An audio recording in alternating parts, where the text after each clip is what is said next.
Okay, here we go again.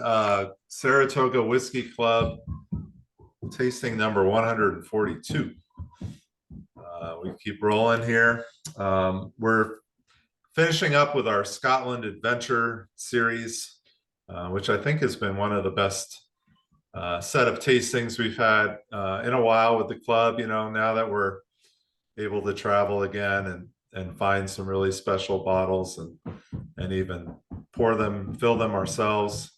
It gives us great opportunities to have really fun tastings. And it's been a long time since we've done that. You know, it's pre-COVID. We've had some cool stuff shipped over, but we've never really had a lot of hand carried items besides Vinny's Carpathian Romanian whiskeys, and occasionally something comes our way, but this has been a lot of fun, and it's also fun to relive these trips through the whiskeys as well. We are going to be doing 3 distilleries that were visited on this trip, on these 2 trips that Shalom and I both were on.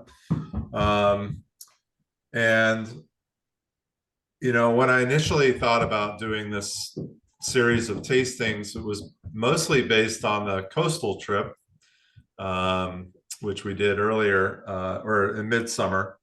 But then, as I went back in September and had the opportunity to pick up even more bottles, it just kind of turned into a morphing of both trips, which I think is great. And some of this I wasn't sure which direction to go, but when we were on this last trip in September, Shalom and I were able to go for the first time to Glenkinchie, which was really, kind of a last minute decision. The group we were with was playing golf not too far away from there.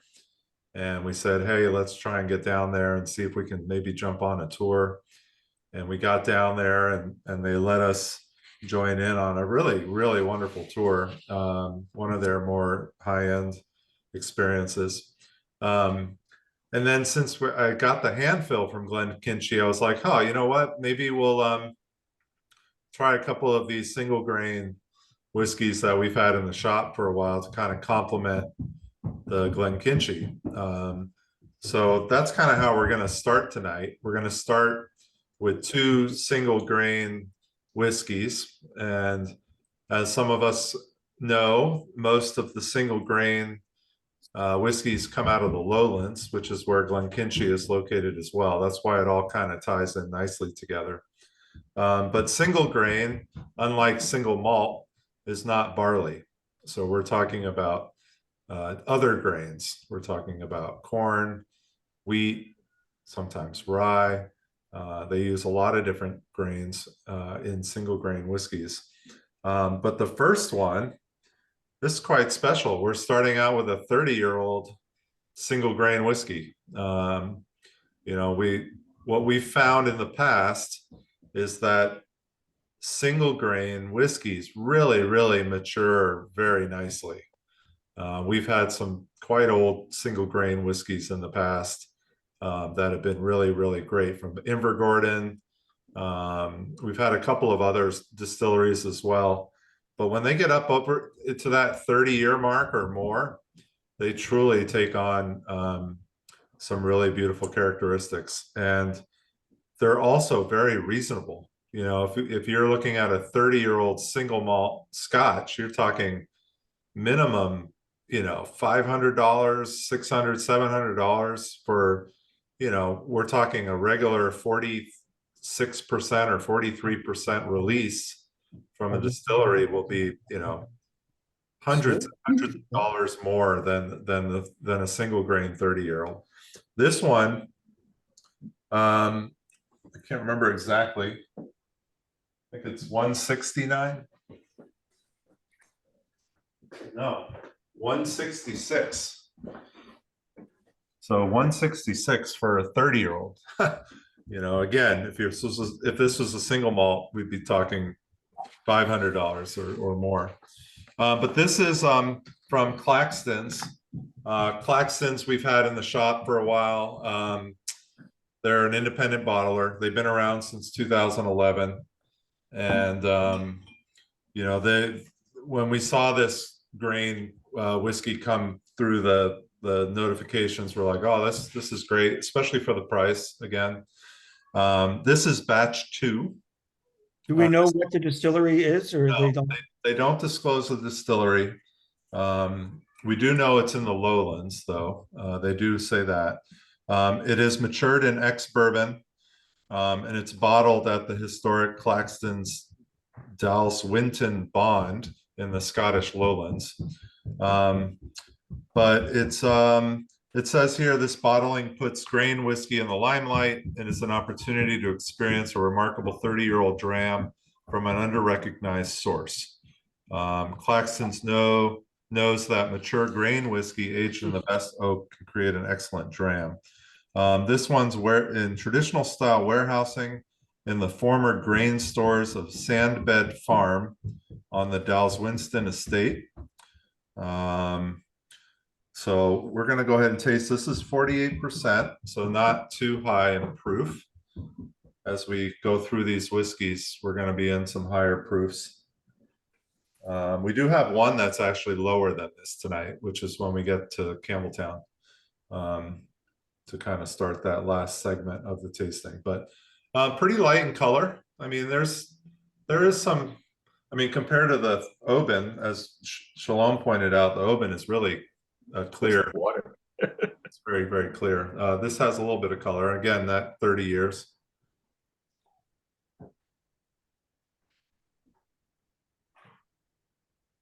Now, wouldn't you expect the older it is, the darker it might get? Or is that just a function of which barrel it's in? Yes, I mean, technically, yes. Most likely this is in a ex-bourbon hogshead. So 30 years is, you know, it's going to give it some color, but it's not going to make it too dark. If it was in a first fill, you know, bourbon cask, sure. I think it would probably take on more color. Obviously, it was in sherry, it would take on a whole nother color. But I mean, this definitely has some color to it. So the brand tasting notes, I have not tasted this one. Nose has rich fudge, spicy buttercream cake, and walnuts. Light earthy notes of spicy forest mushrooms. Rich apple pie dough. The palate is rich cinnamon, rich toffee, soft yellow apples, hints of pineapple, and sweet notes. The finish is delicate and long, with spice cake, cinnamon, walnuts, tropical yellow fruit, and honey. Charles, what grain are they saying they use? So they're not specifically saying what it is, and they typically don't with grain whiskeys. I mean, if I were to guess on this one, I'm guessing corn. I'm thinking corn too, just right, yeah, sweetness. I mean, it's very much like a bourbon. Mm-hmm. It's not quite as punchy, but it's probably because it's a reused barrel. Yeah, and yeah, exactly. So it's kind of a cross between a light whiskey and you know, so you know, light whiskeys are in used bourbon barrels. I mean, I do get some of the cocoa and cinnamon they talked about, but I'm getting like maple and brown sugar too. And almost like a baking chocolate, like a little Yep. bitterness to it. Yeah, definitely. And I'm getting some cocoa notes too. Yeah, something tropical. The cocoa notes, and I do get the pineapple. With the spice, it's almost like a Mexican chocolate. Mm. yeah, interesting. Yeah, It's delicious, isn't it? this is nice. Sweetness to it. Mm. Yeah, you know, when you have some of the Japanese whiskeys, you know, they do single grain whiskeys. This actually reminds me a little bit of some of those. You know, and we don't see, you know, single grain is definitely kind of the underappreciated whiskey category compared to blends or compared to single malt. But some of these single grains are really great.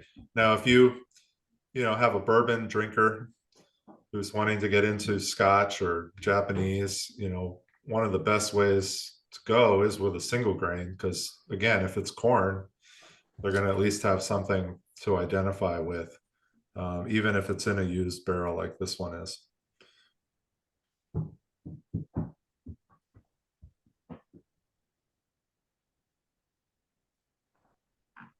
It's not as rich as I thought it would be. I mean, they'd use that in the tasting notes quite a bit.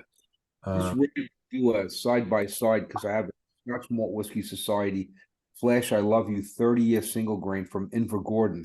Yeah. And I think it might be corn because mine's got that sweetness as well. What's the ABV on that, Vinny? Check. Hold on one second. Just curious.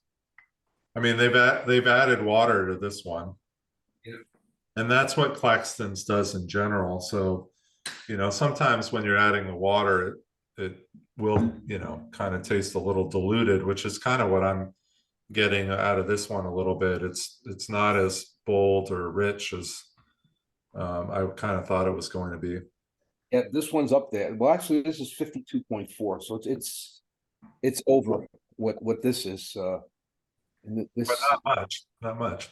not by much. This has a nice richness to it. This was the first bottle I ever bought from Scotch Malt Whiskey Society. It's Nice. very nice. And I bet that was actually fairly reasonable. $100. You can't beat it. And then I got the $50 off from the first time I used it. So Yeah. it's,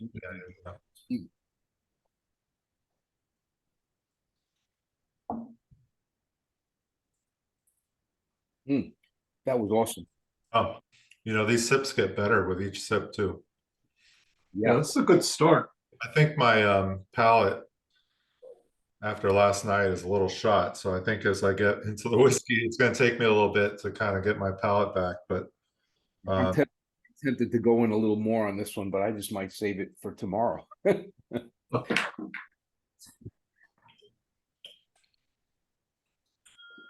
I love single grain. I think single grain's fantastic. Yeah. Yeah, I've loved them. I didn't understand it in the beginning, but now I really understand it and I have an appreciation for this. I mean, grain whiskey is typically just used for blends. So you don't ever get to see single, grain releases. So there's just only a few distilleries that actually release single grain. I think these might age better than single malts, at least just in terms of I mean I don't know for sure, but I'm thinking when I have a 30-year single grain, it's just so smooth and richness to them, which you would not expect.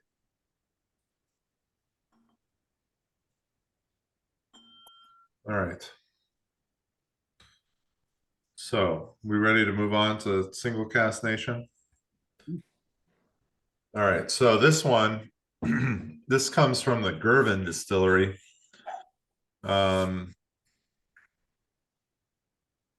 Which is also in the lowlands. They're owned by William Grant and Sons. So William Grant and Sons are the owners of Glenfiddich and Balvenie. So they're part of that group. And so, to make a blend, you need a grain whiskey. So Girvan is William Grant and Sons grain component. So, they don't make grain whiskey at Glenfiddich or Balvenie. All that's made down at Girvan.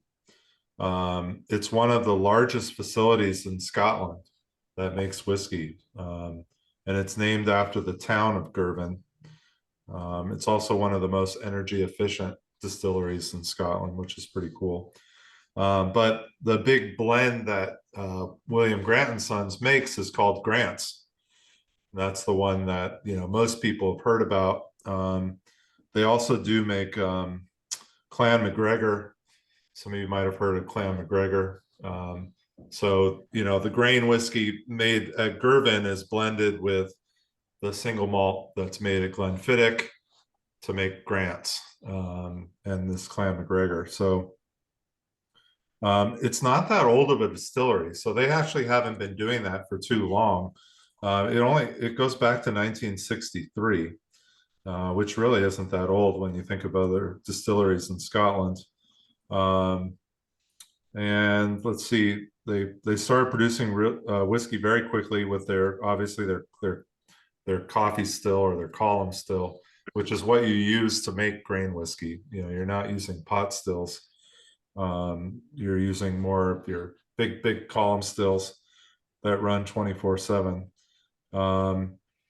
And they were exporting as well single grain whiskey, which was called Black Barrel, to Portugal and Spain and Italy. So they were actually releasing some single grain whiskeys to other markets in Europe. One of the things that I didn't know, which I learned today, is they also make Hendrick's gin. So that's a pretty cool little factoid, which they don't only use traditional juniper, but they use cucumber and Bulgarian rose as some of the things that they infuse.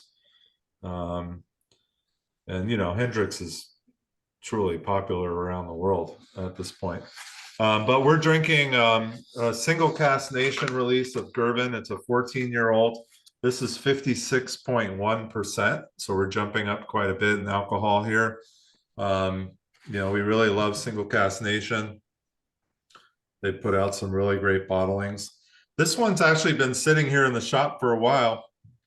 Again, because people just either don't understand grain whiskey or don't know what to do with it. And they probably never heard of Girvan before. But, you know, this is, there aren't many single cask nation bottlings out there. So I grabbed the last one for us to have tonight. So this one's actually gone, sold out. You can't get it anymore. But this was first matured in refill bourbon and then finished for 4 years in first fill bourbon. So it started out in, you know, basically a second fill and then was finished for 4 years in the first fill. So you should get more bourbon notes on this one than we did for the last one. Even though it's younger, 4 years in a first fill bourbon should give it quite a bit of vanilla. And I haven't tasted this before, so.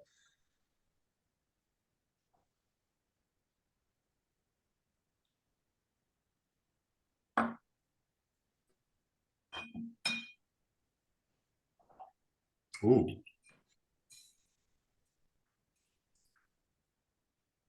Only 150 bottles of this. It's definitely unique. It's got that funkiness that I like in a whiskey. You're getting a funkiness to it? Well, for me, at the end, there's a kind of a I wouldn't say in a bad way, a bitterness, but yeah, it does finish with that little astringency on the end. The nose was very interesting. I couldn't quite make out what it was. Yeah, I was getting caramel on the nose, but you talk about the astringency. My tasting notes I wrote down were pine needles on the finish. Oh, wow. Thing like that. For the tasting notes on the bottle.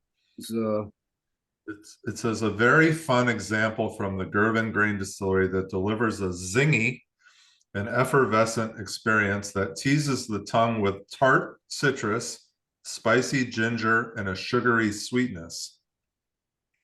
Yeah, that's the citrus. That's probably what I'm getting, almost like a peel from a lemon or even a grapefruit. That's the kind of bitterness I'm getting. I'm not having a little bit of orange rind. Uh-huh.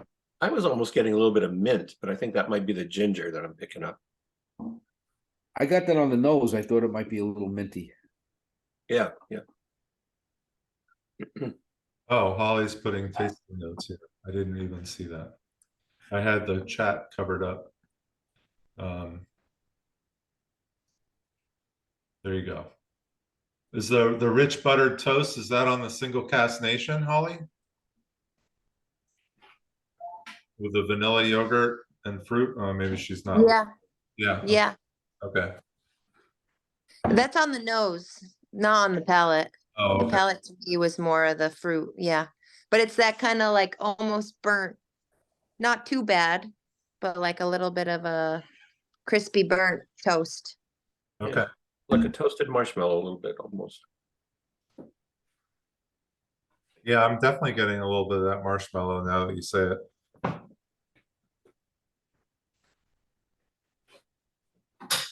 Fluff on toast. I'm gonna have that tomorrow.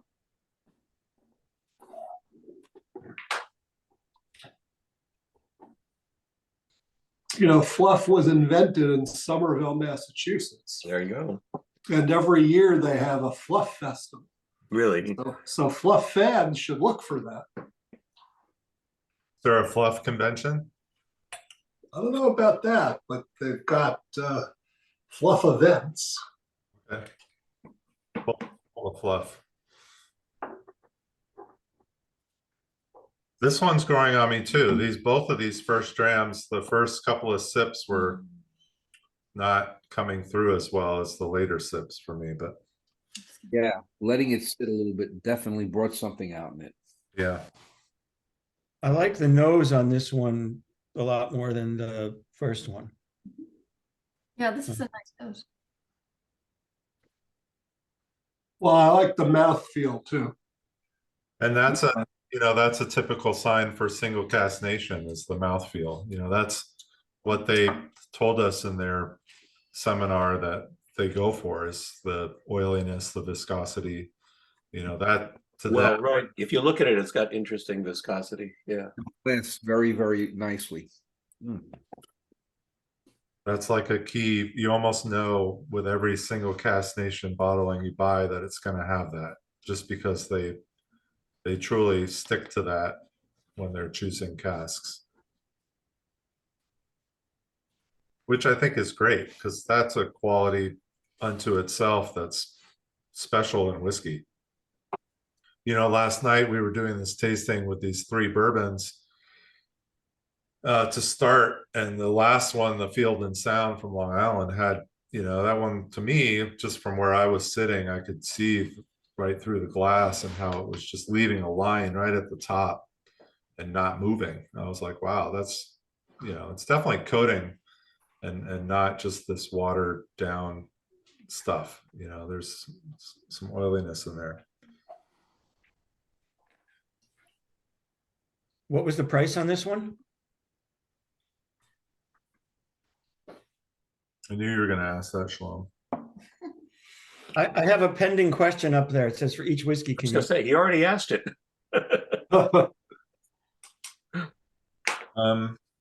It was the last one. It's Now priceless. that it's sold out, I can't actually look on our website to see it without going into my laptop and looking it up. I'll have to text it to you. I think it was around $100 or right around $100. Really? Yeah. Holly says under 100, I believe. I think it was like in the 90s, maybe. Again, it's grain whiskey, and grain whiskey is cheaper than single malt. So it's just the way it is. Yep. And it's the value play, I guess, if you want to really look at it that way.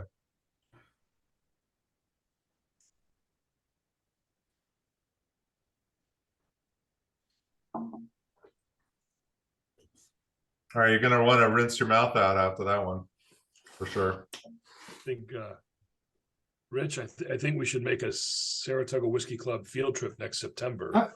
I was thinking that maybe Yeah, it could be marshmallow toss, maybe fluff it could be jousting, fluff on the nose, fluff limbo. I mean, I was thinking that maybe it could be combined with a distillery visit. We should get fluff t-shirts. Saratoga Whiskey Club fluff. All right. We're going to move on. I actually have videos to share now since we're going to distilleries that we visited.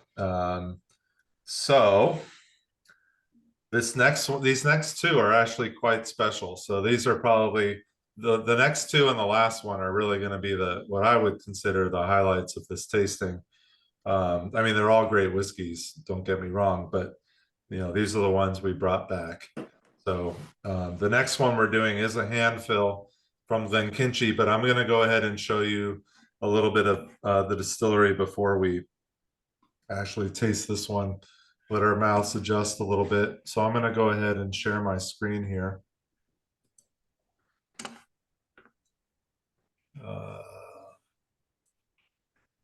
See how I do this.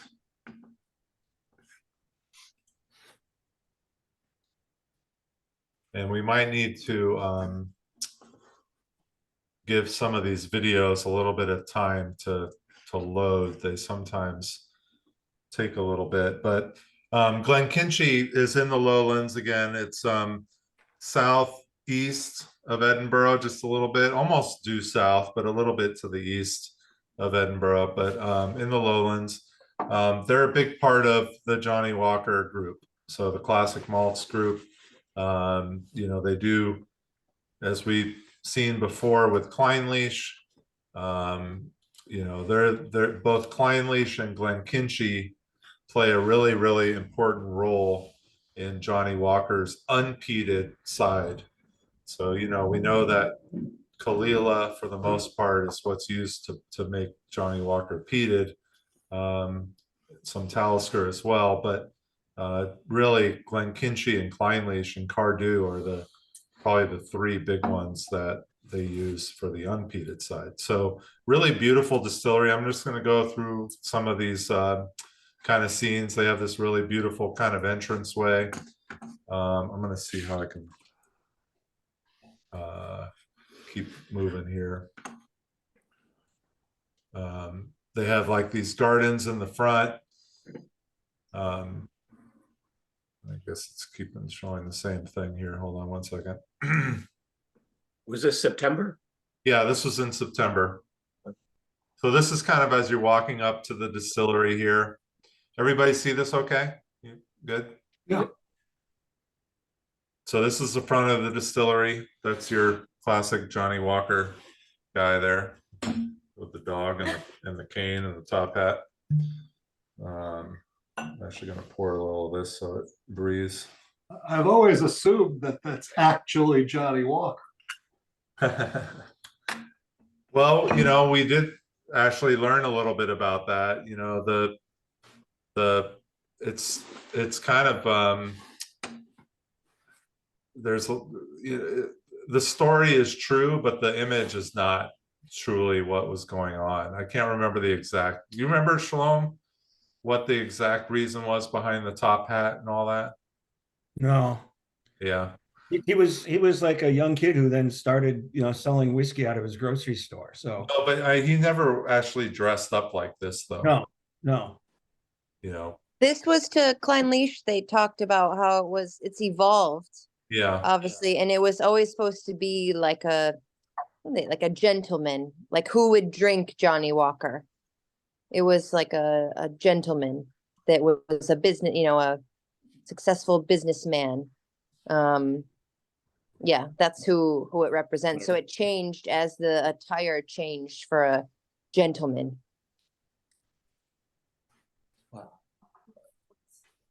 So this is when you enter the distillery, their shop, all very fancy.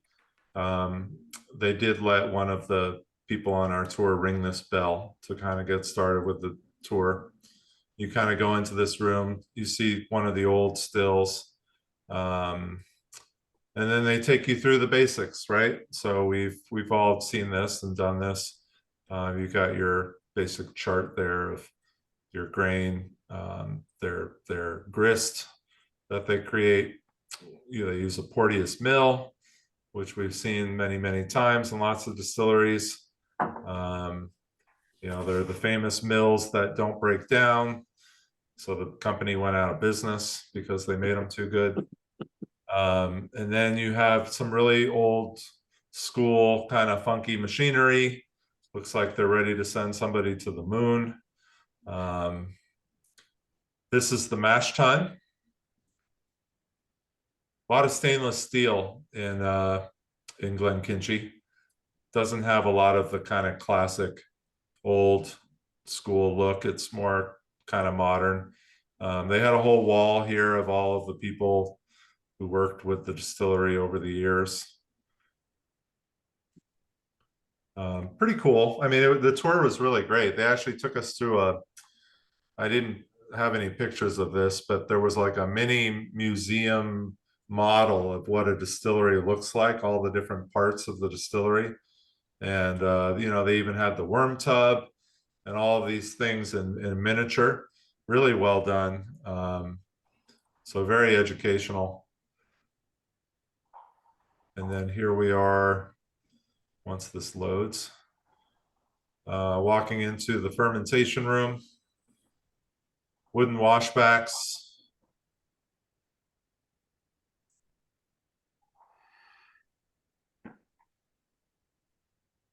Pretty nice looking. You know, they've really spruced up all of the Diageo distilleries to make them look a little fancier than some of the other places.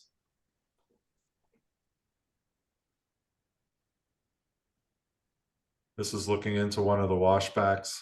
Holly, I'm not familiar with what zebra bubblegum is. Oh, it's that bubble gum that you get a free like little tattoo in it. Let me see if I can. Oh, It's I'm remember not that familiar with that. I don't know that. I'll find a photo. All very fruity. What's the ABV on this one?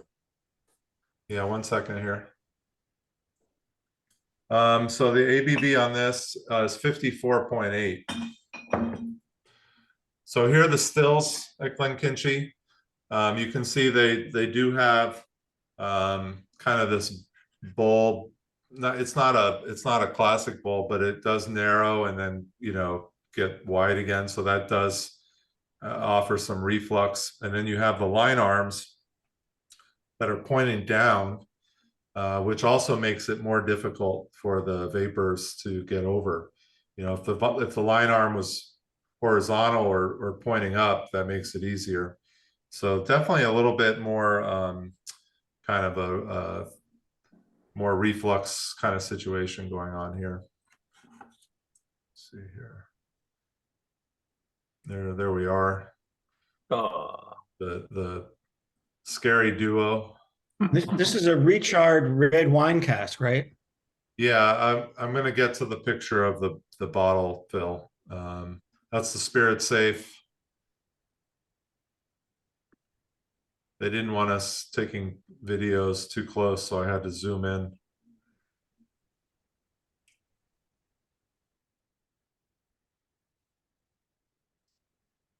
Those are the worm tubs. They do have worm tubs there. This is just a picture. You couldn't actually see into it. But you can actually see how a worm tub works. You can see the pipes that are in the water there. So the water is actually cooling down the vapors, condensing it back into liquid versus it being in a shell and tube condenser. And then we actually got to go into a makeshift warehouse. It was really not a true warehouse. It was kind of a show warehouse, I guess, but they did let us pull from some casks, which was pretty cool. So here's Shalom. You can see his technique.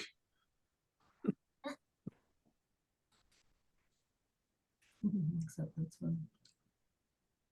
We'll just watch how much whiskey goes Thank you, Charles. splashing everywhere. Look at that. Oh my God. Oh, Oh my God. Oh my God. Alcohol abuse. Oh no, he's done it enough. He's pretty good. It's pretty hard. You'll see me mess up here too. So I stuck my finger there quick though, so I tried to stop it. But we had 4 different ones to choose from, and I think we picked the same one, right, Shalom? Yeah, I think so. I don't remember what it was. I have to check my notes. That was it right there. So we got to taste it. It was really good. And then we went into this tasting room, which was pretty nice. True Diageo, you know, overlooking the gardens. Yeah, everything's all very fancy schmancy. Beautiful place. I mean, I have to say, it was gorgeous. And I was very happy that we were able to go visit. And then these were the whiskeys that we tasted on the tour. So 12, the distiller's edition, a distillery exclusive, then the hand fill, and then a Johnny Walker. And then here we go with, this is what we're drinking right here. So it's a 12-year-old recharred wine cask, malty aromatic dried fruits, warm spices, 140 pounds, 54.8%. And here's our bottle. That's why I was getting the oakiness, because it was the wine. I got that immediately. Contaminate the barrel. I'll have to throw it out after. Yeah, I got my note pasting notes. I had Oaky Dunnage Warehouse on the nose is what I wrote. Did anybody else get anise on the palate? I've only nosed it, but I get sort of pure apples and maybe a little tea on the nose. Well, I got apples on the palate and apples and walnuts on the finish, but I got anise on the palate as well. Maybe on the finish, I get a little anise. It's definitely musty and oaky on the nose. I'm getting more of like the red fruits though on the nose than apples. I mean, I'm getting like some dried fruit. Like, I'm getting that more on the palate. To me, it was more like a dried cherry. yeah, dried cherry, that sounds right.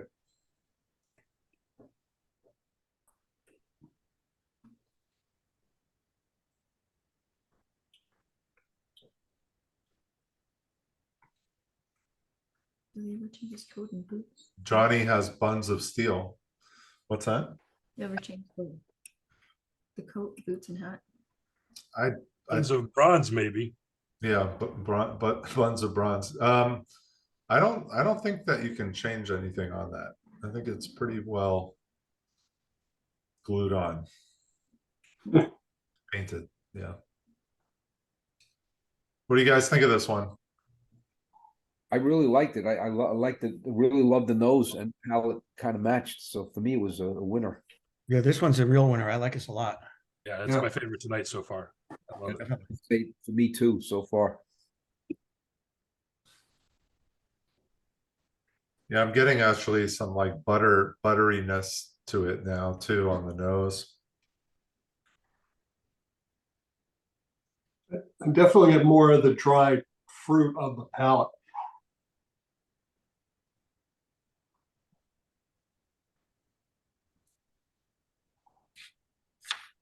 So a little info on Glenkinchie.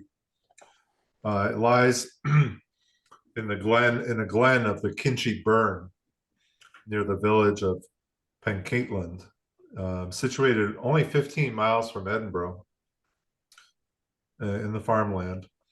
The name Kinchie is a corruption of De Quincey, the original owners of the land.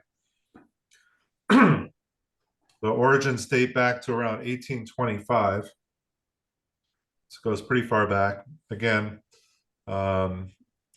farmers and all that.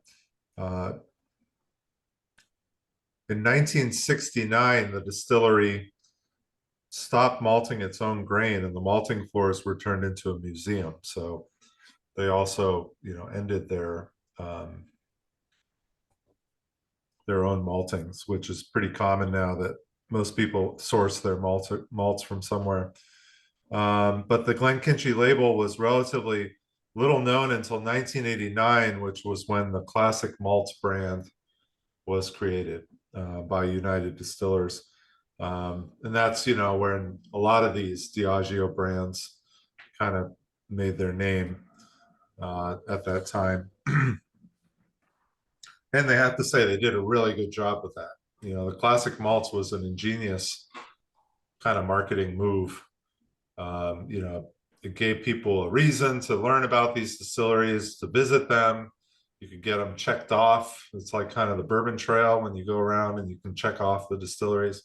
You can go to all the Classic Malts distilleries and get them checked off. So it's, it's an ingenious kind of way to get people to to learn, and then eventually buy their whiskeys. So.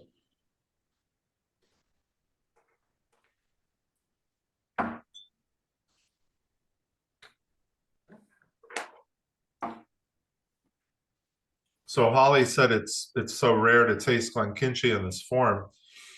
I mean, typically you're not seeing their spirit in any wine barrels or sherry barrels or anything like that, you know, even though, well, maybe the 12 year is a combination of sherry and bourbon, but definitely not wine barrels, recharred wine. So this is pretty unusual.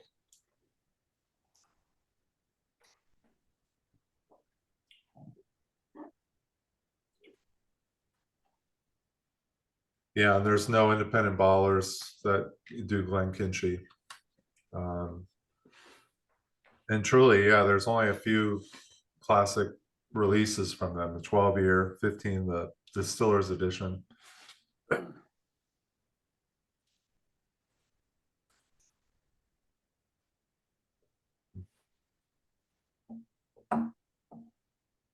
Wow, that's pretty good. Pretty good. Pretty good, pretty good.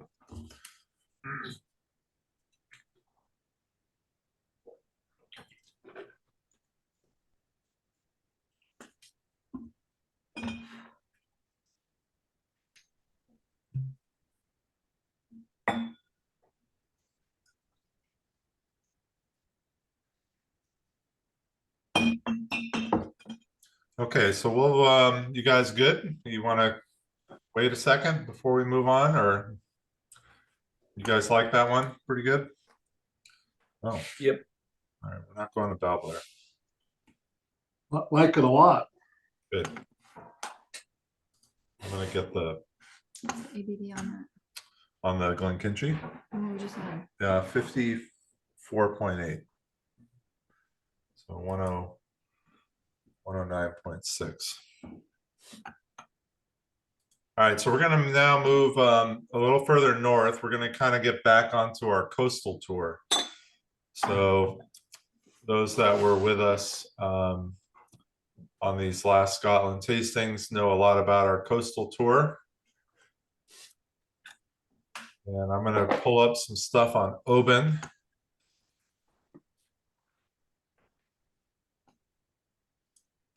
Now, a lot of us are very familiar with Oban because of the 14 year. That's the classic Oban release. Been around since 1988 in the United States, which is really a long time for a smaller distillery. You know, it's at that time, even in the 80s, there weren't a lot of single malts coming to the United States. We had the big ones, you know, Glenlivet, Glenfiddich, you know, the really big ones.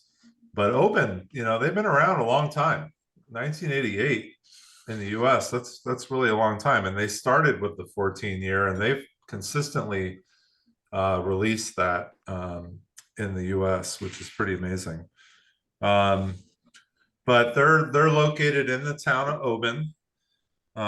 They're one of the only distilleries that's actually located right in the middle. Well, I mean, Springbank's in the middle of the town too, and Glen, Scotia, but there aren't a lot that are located right in the heart of a city or town. I guess you call it a city at this point. But they were established back in 1784. You'll see that here on their sign. So, Hey, Charles, yeah. you could say Talisker's in the middle of its town. Yeah, I mean, but that's by the, yeah, there's not much of a town around it though. No, That's but true. it is the middle of the town. Yeah. But there's not like, so Oban was established, the distillery, and then the town grew up around it. Oh, It was kind of one of those situations where, you know, they were so old to start that the town really wasn't established until the distillery was already going. So this is kind of the entrance. It's just off of a kind of a side street.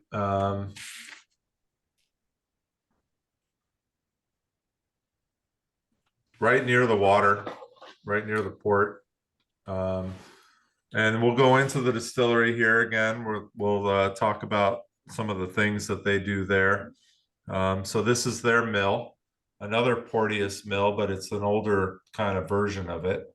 Doesn't have that red color. This is their mash tun.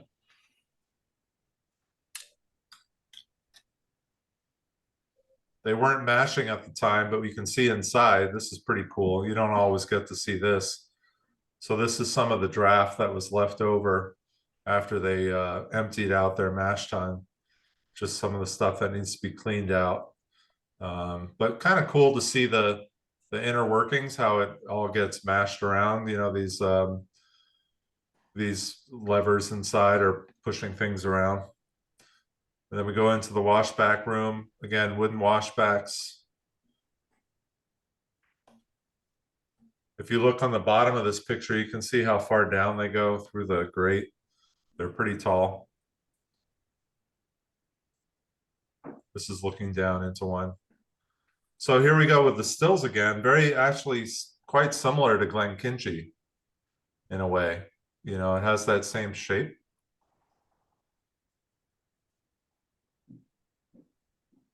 But the line arms are more horizontal. So the line arms are sticking straight out. Only 2 stills, same as Glenkinchie.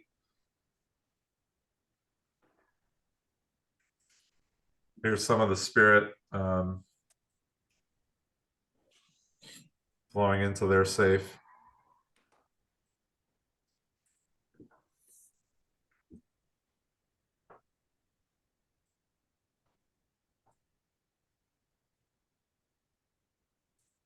There's the gang.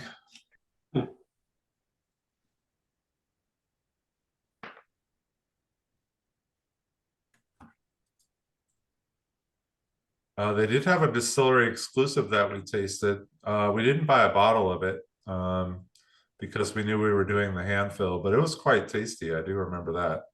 But here's the hand fill that we're drinking right now. So this one is 53.9%. This is an 11-year-old Oban.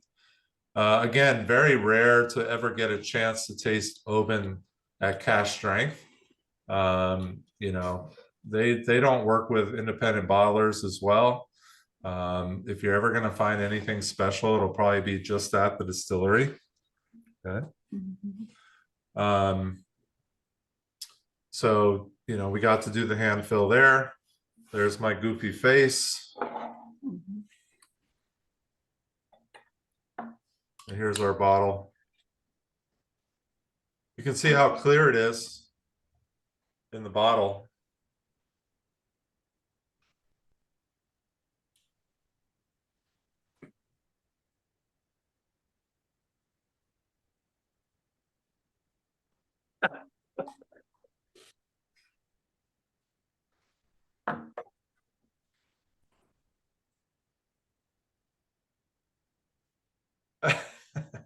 So the guy told us there, if you kept doing that with the handle, it'll still, whiskey will still come out. You could just keep going forever if you really wanted to, and whiskey will still come out. Obviously, you don't want to overflow your bottle, but he did tell us that, where none of the other distilleries told us that. So he was being honest about that, which is kind of funny. And that's the bottle right there. So this is what we're drinking. It's number 4 tonight. And I'm excited to taste this. I have not had this, so I'm curious what it's like. Oban was my first single malt that I fell in love with. That's what got me into whiskey. So Oban goes way back for me. Oban is a real big part of my story. So pretty excited to have a bottle like this. Yeah, Oban was one of my first that got me into it as well. And I when I moved out here, and I had some friends over neighbors, the first thing that I opened was a bottle of Oban 14, followed by a bottle of Oban 18, and it went over big. Yeah. You know. I wish you were my neighbor. Yeah. I I'm had going to tell you what my sister-in-law did to one of my bottles of Oban 18. I wanted to kill her. It's another story for another day. That's really nice. I like this a lot.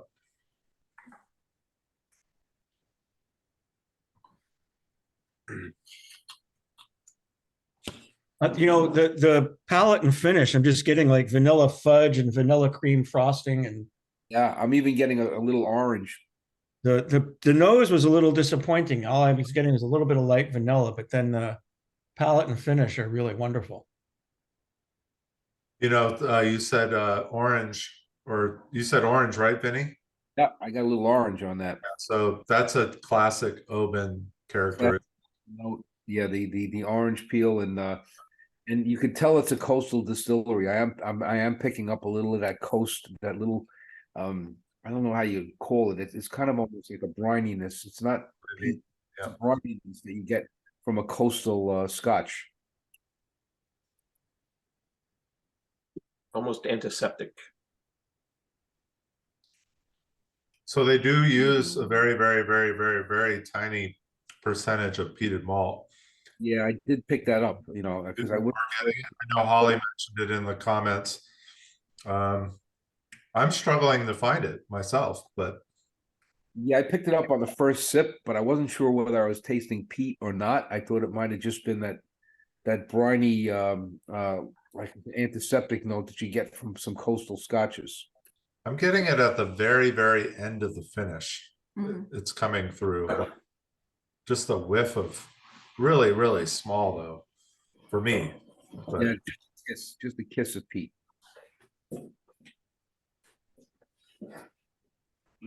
this is really tasty. Beautiful whiskey. I love it, but then again, I love all the Obans. I didn't like. It's really tasty. I'm not getting any of the peat at all, though. I am getting some of the orange that Vinny mentioned, but I'm just getting lots of vanilla. I'll admit, I'm not cutting the peat either, but that's me. The finish is wonderful. I really like the finish on this. It lingers. And it's super viscous too. Yep. Oh man. This is like, yeah, I mean, she said sugar cookies. I mean, this is like sugar cookie to the 10th degree. Yeah, I'm getting that because believe it or not, that's what I did tonight. I baked sugar cookies for the Rangers tomorrow. You're putting that in my head. Yeah, that's Now, what does that help the Rangers? Well, I just decided that we have to inaugurate Caffeine Fridays with cookies because I suggested Caffeine Fridays because by 3 o'clock you've fallen asleep over there because no one's coming to visit that much anymore. I see. It's Death Wish coffee and cookies tomorrow. Nice. Oh, I could nose this all day too. Now that it's on my palate, the nose comes through even better. I know Yep. first, but it's starting to come through more for me. Yeah, no, it's definitely better once I've got some on my palate, but it's still, I mean, everything else about this whiskey is wonderful. The nose, it's not, I mean, the nose is good. It's just, I think it's not as much as I was hoping for compared to the rest of the profile. I might have to disagree with you there, Shalom. I put a couple drops in mine after trying it neat, and it really exploded like the vanilla, but more of like a candied ginger on the nose, like the little bit of orange kind of turned into a candied ginger, I thought. So I would try that. Right, I just dropped a little, from my styrofoam cup, I just dropped a little water in. Oh, yeah, you're right. The water, it's interesting.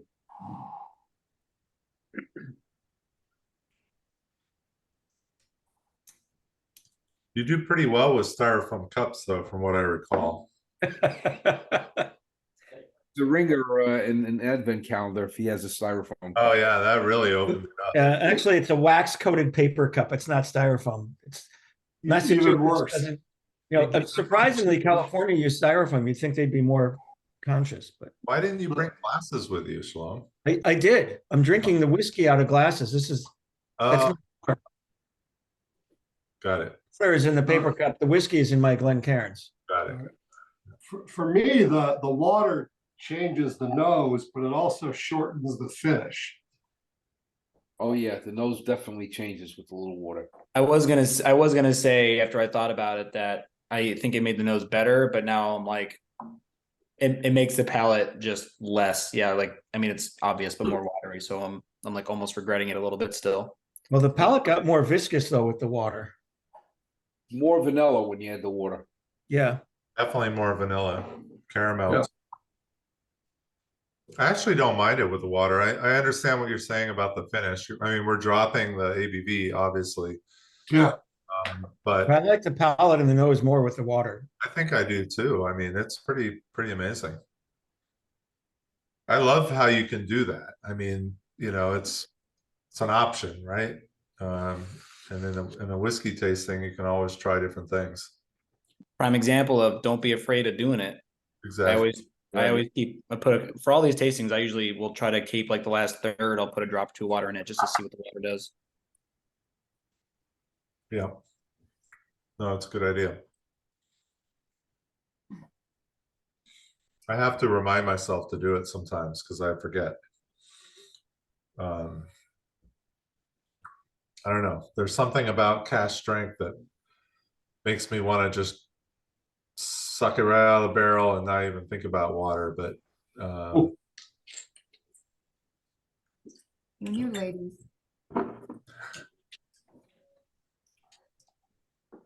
Shalom, I can't believe you're going to let that comment slide. Well, you know, what happens in Scotland stays in Scotland. Thank you. Charles and I spent a lot of time on holding hands on beaches. yeah, I don't think anybody can picture that, but I mean, if you go back and look at that picture, where was it? Wasn't too far. Look at that. I mean, look at Shalom's eye. I mean, it's possible. You know, he's got that devilish grin going on. He's all tucked in there nice and tight, you know. What's the question? What's Steve doing in that picture? What's Steve doing in that picture? Oh yeah. Yeah. I mean, they seem okay. They're all right. Yeah, but no, but what's Steve doing? Not is he okay? What do you mean? What's he doing? Well, I'm sandwiched between you and Steve. Yeah. It's the Guinness before we went there. That's true. And that was actually a lot of fun. It was. Meeting the owner of that bar. That was pretty cool. He was very impressed with our whiskey journey, that's for sure. Speaking of bars and Oban, so here's Oban. So actually the distillery itself is kind of to the left of this main street that you're looking at on the water there. There was a bar we went to later that afternoon that had a one of their old washbacks from Oban, and they made it into a bar furniture piece, which I was like so jealous of. Imagine having that, you know, here in the U.S. to, you know, to say I have a Oban washback as part of my bar. I mean, that's just pretty awesome. But this is up on the hill overlooking the distillery. You can see the grain truck down there. Holly and I climbed up the hill in 2019 and we're able to see the worm tubs, but I'm pretty sure they've covered that up. You really can't see it anymore. They used to be kind of on the top of a building, and I really couldn't pick them out when we were there, and they're not in the pictures. But really a beautiful place. It's a beautiful, charming seaside town. All good. All right, so we're gonna no, I didn't bring back any Oban chocolates for you guys. Sorry. I didn't even get any for myself. All right, so we're gonna do Campbeltown Loch next. This is gonna kind of get a, I mean, you should clear your mouth out with some water. Be a good idea right now. But we're gonna get kind of into a little bit of peat. There's not a lot that comes out of this, but there's gonna be a little bit. So we're kind of taking a little bit of a turn from our last four whiskeys with this next one. So this is actually coming out of the Springbank kind of family, the Mitchell family. they came out with this Campbeltown Loch, and it's 100% Campbeltown whiskeys, which really would mean Springbank, Glengyle, which makes Kilkerran, and Glen Scotia. Those are really the three distilleries that are currently in Campbeltown, even though there's 4. Actually, I heard 5. There are 5 being built at this point in Campbeltown. So it won't be long, another 10 years or so before Campbeltown is coming back into its heyday with distilleries left and right. At one point, they had the most distilleries in Scotland in one location. It was over 60 distilleries, which is pretty crazy to think about. But all of that changed in the 20th century, and they ended up with 3, and now they're going to add 5. So they're on their way back. But this is a blend of, it's a blended malt, so it's single malt from different distilleries in Campbeltown. They don't give you the percentages, so you don't know what's coming from who or what. From what I can tell, or what I think, and again, I need to taste this again. It's been a little bit. I think there's quite a bit of, if there is any Springbank in here, there's quite a bit of Hazelburn, which is the non-peated component of Springbank. You might have a whiff of peat in here, but it's not a very heavily peated dram at all. It does have that butteriness on the nose that you get when you do peated whiskey. Yours. Oh, right here. Okay.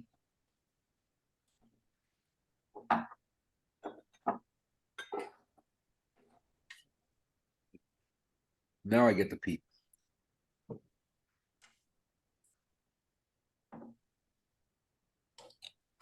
Yeah, I didn't get peat on the nose, but I got peat on the palate. Yeah.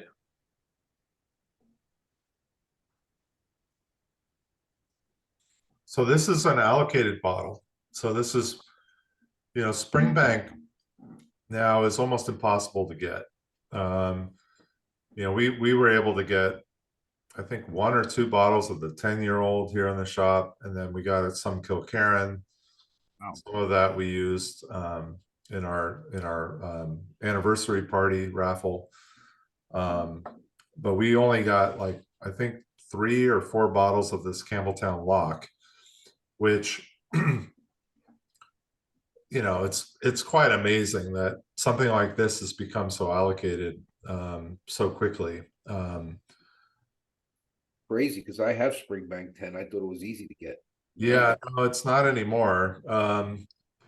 But when we were in Edinburgh on this last trip, we were at the Bow Bar, which is one of the best whiskey bars in Edinburgh. And this was one of their kind of dram of the week or dram of the day specials.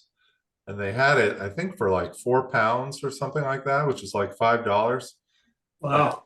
I mean, it's like, all right, I know what I'm getting. And we, you know, we probably just kept, you know, getting that just because it was such a deal. And it's really tasty. I think it's a really, really delicious blend of Campbeltown, you know, and if you truly want to get a flavor of Campbeltown and combine the distilleries together, this is what you would get. I mean, yes, there is some heavily peated whiskey made in Campbeltown.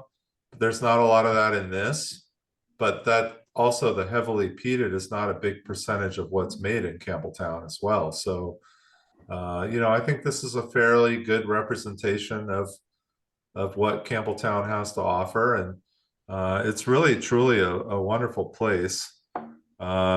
It's going to be even harder to visit, I have a feeling, once all these distilleries come back, and you know, they're going to have to add some lodging, and they're going to have to figure out that all out, because there's going to be a lot more people coming to Campbeltown. They already do their What do you mean coming? visiting.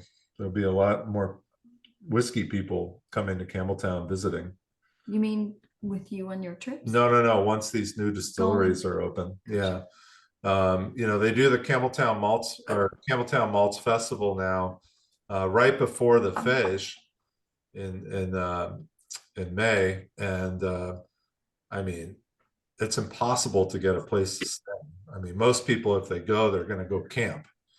You know, the hotel accommodations are so few and far between. Even on this trip, when we went in August, I couldn't get us rooms at the place that we normally like to stay at. It was just too hard. So, and this was way in advance. So it's really difficult place to kind of visit these days.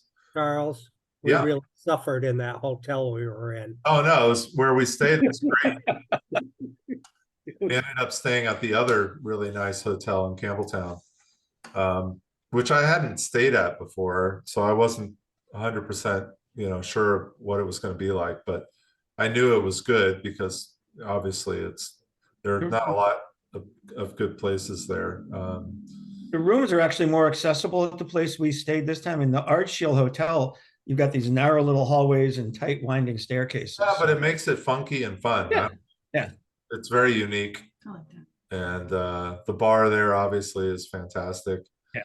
And the restaurant's good too. So this is really, I got back to the whiskey, the finish on this. I'm sure it's mostly Hazelburn, but there's that funky fresh cut grass that is kind of like that Springbank grassy funky stuff that I'm getting on this that I love. But it's without the peat. It's really lovely.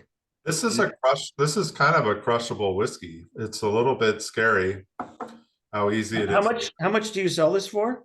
Well, no, we only got like a 3 or 4 bottle. I can't remember. I think it might have been 3 bottles or 4 bottles. Again, allocated. So we did put 1 or 2 up on the shelf, and it wasn't much. It was maybe $70 something, you know, but we were charging the fair price. You know, I'm sure there are stores out there that are charging double that. You know, but that's, I think, what it was selling for was in the 70s. What is this, 46%? What is this? Yeah, it's 46%. Yeah. Which is, again, what most of the Springbank releases are as well. Yep. You know, so you're not getting cash strength releases from Springbank in They general. water it down? Yeah, they prove it down. Charles, for those distilleries that would have been put into this blend, are those mostly, or I guess the Campbeltown distilleries, are they mostly worm tub type? Because kind of along with Shalom staying on the palate, I got a lot of funky grass on the nose too, which is typically a worm tub thing, right? I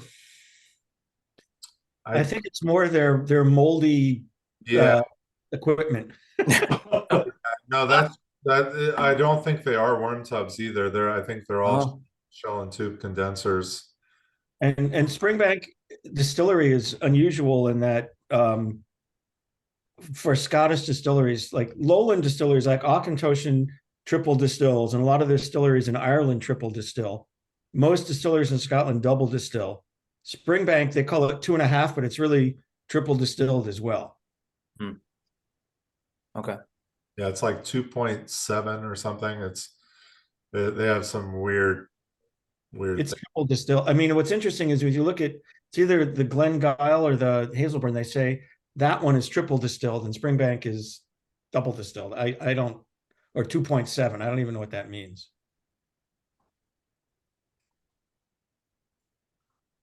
I love this. I mean, it's like entry level peat. I mean, I definitely get it on the palate. Yeah, I mean, it's there. There's no question, but it's not overwhelming by any means. No, not. It's very well balanced. From a kind of, I mean, it's not an entry level whiskey, but from a blended malt standpoint, this is a really great blended malt. Again, it's not too high in proof, but it's just got a lot of flavor. It's almost too friendly. True, yeah. Some of these can be dangerous. Well, that lower ABV helps for that, right? Yeah. You know, I had a customer in the shop earlier today who hadn't had light whiskey before, and he tried our Obtainium, which is 68.1%. And I told him, I said, look, you know, this is pretty up there in alcohol. Now, it doesn't taste that hot, that's what makes this so special. I say for me, if I were to blind taste it and guess, it'd probably come in the high 50s, maybe 60, but not 68. I would never guess it was hazmat. And that's a really dangerous whiskey. Yeah. It's so easy to drink, even though it's 68.1%. You do not want to have many of those. Maybe, one or two, and that's even two is pushing it. So Pushing it for me. The first time I opened that, I said, "Oh, I could do another one of these." yeah. Go beyond two. It's really up there. Yeah, one could drink a lot of this quickly. I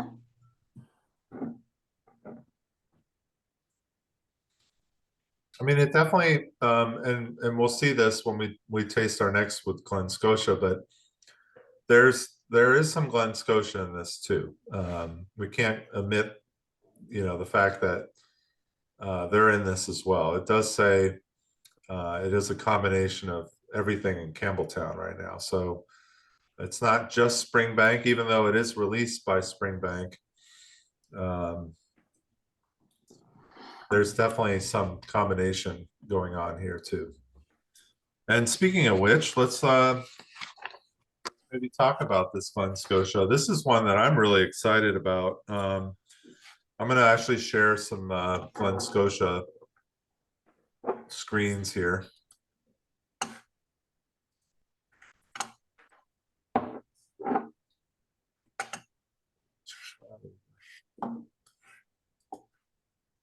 So here's Glen Scotia. Again, they go way back to 1832. And Campbeltown is its own region. It is one of the kind of rare locations that really gets its own designation as a region. So it's quite unusual. There's not a lot of places like that. You have Isla, obviously. But the fact that Campbeltown only has 3 distilleries right now and is their own region is quite unique. But they're on the very end of the Kintyre Peninsula. They go way back. They were formerly known as Scotia when they were founded in 1832. Let's see anything interesting here. They were acquired by Hiram Walker and Sons in 1954. And then in 2014, they were bought by Loch Lomond Group. So we've all had some Loch Lomond, mostly with the Scotch Malt Whiskey Society. And the distillery itself maintains a lot of their original design. And we'll see that when we look at these pictures. They have one of the most amazing places to visit. We had an excellent tour. It was just their standard tour, nothing, high end about it. But we had an incredible tour guide. They actually won Best Tour Guide of the Year last year. So, they definitely know what they're doing. They had this really funky mill, not a Porteous mill. And, everything they had in there was just like kind of the old days, right? It's the original.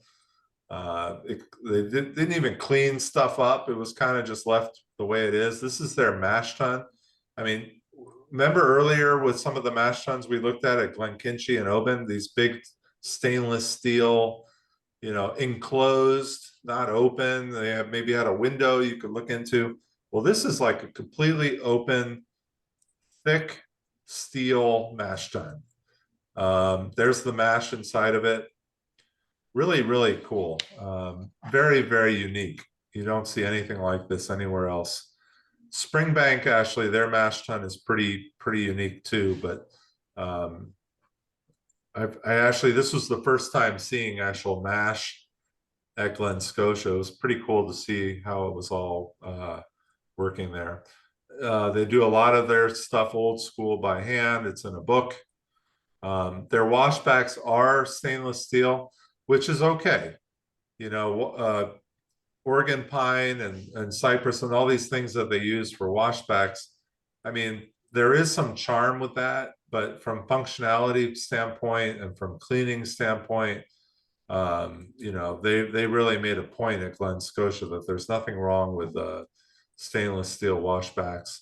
And I have to agree with them. I mean, I think you might get a little bit of flavor from fermentation in a wooden washback, but I don't know if it's enough that you're going to really notice a difference. I think it's more used for looks and kind of, you know, the old school method of how they did it.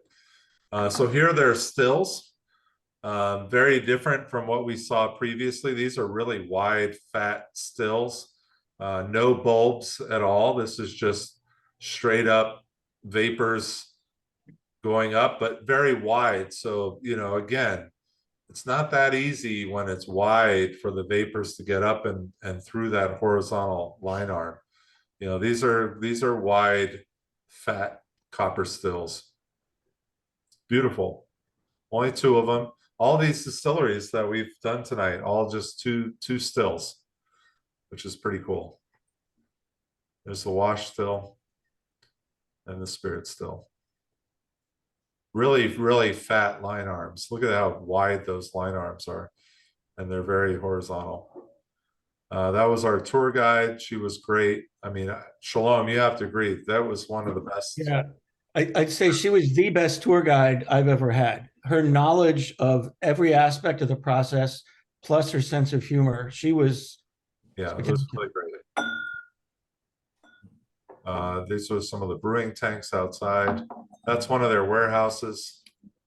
Shalom, I would agree with you for the tour guide, except for when we went to Glenfarclas. Well, the Glen Farkless had to do with the party scene. I mean, she was knowledgeable, but it was more of the wild party at Glen Farkless, whereas Glen Scotia, she was just the most knowledgeable tour guide I've ever had. Yeah, she was pretty good. And that was outside there and where the warehouse. All right, so that's it with the photos. Let me stop the share here. So in the distillery shop, they had this exclusive cask. This is a single cask, 8 years old. It's a first fill Oloroso Hogshead. There were 308 bottles of this. It was bottled last year in 2022, 56.2% ABV. We didn't taste this, right, Shalom? No. So I had asked at the shop, I said they had I think 2 or maybe 3 different single casks. And I asked one of the people in the shop, I said, if I were to buy one, you know, which is the one I should look at? And they told me this one. So I have not tasted this. I do love Glen Scotia. I think Glen Scotia is one of the underrated whiskey distilleries in Scotland. Everybody talks about Springbank, which is also incredible, but Glen Scotia doesn't get the love it deserves. So I'm hoping this whiskey proves true with that as well. Oh. Yeah, I have several Glen Scotias. I actually have a travel exclusive, and it's really, really good. Yeah, This was the least expensive hand fill. Also, this was like. Well, it wasn't a hand fill. It was we didn't Right. fill it ourselves, Right, but it was the least expensive distillery exclusive. It was like $100. Is that I it? have a bottle too that I haven't tried yet. Well, it's only 8 years old too, so you have to kind of remember that. I love the nose. I think the nose is great. Yeah, got a lot of cinnamon and dried fruits. Yeah, cherries for sure. Yeah.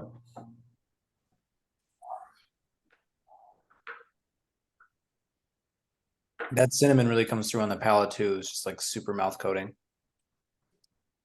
Mm. Oh wow. Wow. Yeah. That's a hell of an 8-year whiskey. Yeah, it is. Talk about baking spices as well. Kind of a full, almost like a pie experience in your mouth with some baking spices. Cinnamon, definitely, no question. Allspice, maybe some clove. Definitely getting a lot of kind of baking spice notes on this. Look at how it sticks to the glass too. This one really is viscous. I mean, it's hardly moving down the glass. This is truly thick. Charles was gonna say this is a pretty good ender for the for this fall tasting. Yeah. Yeah, this is definitely your orchard pumpkin pie whiskey here. This would be great at Thanksgiving, right? Wouldn't it? It would be great after dinner at Thanksgiving. What a good idea. Well, Larry, you have time to get to Scotland and get one. And my sister's hosting Thanksgiving, so I have to get a scotch that's drinkable for me, but that's cheap enough for my brother-in-law to throw ice cubes into. Because I just can't take it when I give him like a really good scotch and he just puts the ice cubes in. I know everybody should drink the way they like, but So It's talk him into one single small ice cube. yeah, well, he's getting Aberfeldy. It's not a bad scotch to do that. He could put his ice cubes in, and I could tolerate. I could be happy with Aberfeldy. This is delicious. I really love this one. One of my favorites for the night, I'd say. I know, it's kind of scary. Yeah. I was That's leaning one of the night. 8 years old. I was It leaning is. towards Well, the but remember the taste, I forget whether it was the first or second of this adventure. The Talisker was a 9-year, right? And that Talisker 9-year was one of the best whiskeys I've had this year. Yeah. So, and the standard Talisker is a 10. And this is amazing at 8. It's Yeah. Yeah, I would say this and the Glenkinchie, the Glenkinchie, were my two favorites for the night. But I really like that one as well. Yeah. those are my two favorites, but I'd say Yeah, Holly says Oban. I mean, I think that Oban was pretty special.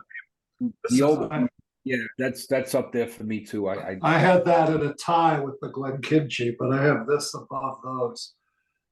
I had the Glenkinchie at a 90 and the Oban at a 88. Yeah, I was a little more. This at a 91. Oban was a 91 for me, and I had the Scotia and the Glenkinchie at 92. So very close. This is my highest score of the night at a 91. I really like this. I'm glad I have a bottle that I haven't opened yet. Do you not put water in it? Nice. Well, I'll invite you for Thanksgiving. Jeff is our watering guy. Don't do it. All right. All that baking spice just turned into like white pepper. So if you like white pepper, follow your heart. Don't But- put I like- like it in hot and sour soup, not whiskey. Exactly. sour soup, but you just gave me an idea, Rich. I'm gonna have to do that. Shalom, someone's got to hold down the water gang. Just don't put ice cubes. No, I'm not putting ice cubes in it. Well, What's nice is even though it's finishing dry, this one. even though it's dried fruit, it's not super sweet. It's like dried fruit, which is nice. Very nice.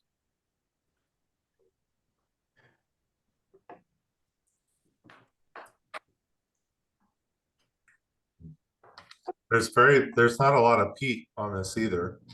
Oh, not at all. I could barely. I detected more peat on the other ones. On the Oban, I detected a little more, but not on this. at all. On Scotia in general, it's a lighter peat. There is some peat on this. It's a little hard to detect with the Oloroso, but it's there. It's just kind of hidden. It's muted. Charles, is that like I mean, I didn't notice peat at all. Tunes were all by baking spice, but is that like just like some percent of their mash bill is peated malt kind of thing? Yeah, that's exactly right. So it's a percentage of their blend, basically, of their malt is peated. You get it on the nose.